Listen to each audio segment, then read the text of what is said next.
Alhamdulillah, target yang saya berikan kepada tim pangan kita, saya berikan target waktu awal pemerintahan yang saya pimpin adalah 4 tahun untuk swasembada pangan. Alhamdulillah, Desember 31 tahun 2025, waktu 24.00 bisa kita dengan resmi mengatakan di tahun 2025 Republik Indonesia swasembada beras.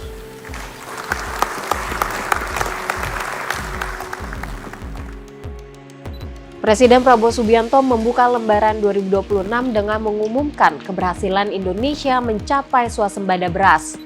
Pernyataan Presiden ini seakan ingin menegaskan satu persatu janji kampanyenya saat Pilpres dituntaskan.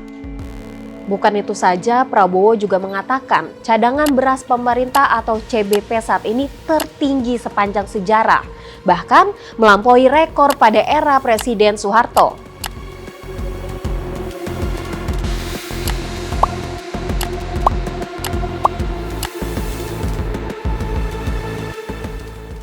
Benarkah Indonesia sudah swasembada beras seperti yang dikatakan Presiden Prabowo? Data Badan Pusat Statistik atau BPS RI memang memperlihatkan beberapa indikator kenaikan selama periode 2025, baik itu produksi maupun luasan panen. Pertanyaan lainnya, apakah swasembada hanya persoalan cadangan beras yang melimpah? Bagaimana dengan harganya? Murah atau tetap mahal? Faktanya, meningkatnya produksi tak menjamin harganya mudah dijangkau masyarakat. Pada Januari 2026, rata-rata harga beras di tingkat penggilingan mencapai Rp14.989 per kilogram. Dari bulan sebelumnya sebesar Rp13.488 per kilogram. Soal anomali harga ini, pemerintah mengakui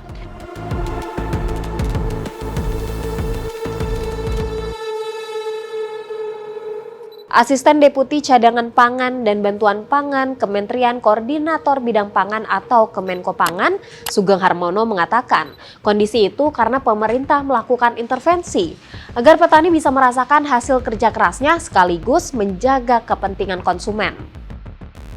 Hal ini diamini peneliti bidang pangan Center of Economic Reform KOR Indonesia, Eliza Mardian. Menurutnya, langkah pemerintah meningkatkan harga gabah di level petani harus diiringi langkah untuk menjaga daya beli masyarakat. Mengenai swasembada, Eliza meminta pemerintah terus mengoptimalisasi capaian itu dengan memperbaiki infrastruktur penunjang, seperti perbaikan saluran irigasi sehingga bisa meningkatkan produksi tanam dari sekali setahun menjadi 3-4 kali setahun.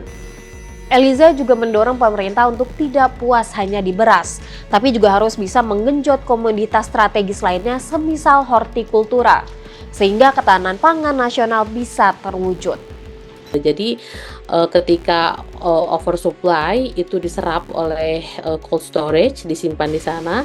Nah, ketika bukan musimnya atau belum produksi gitu kan, belum panen, nah itu stok yang ada di cold storage dikeluarin gitu.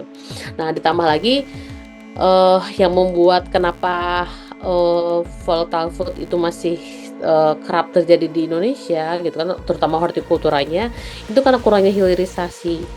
Mesti disadari ketahanan pangan bukan hanya bicara satu komoditas saja, tetapi komoditas lain yang juga berkaitan dengan hajat hidup orang banyak.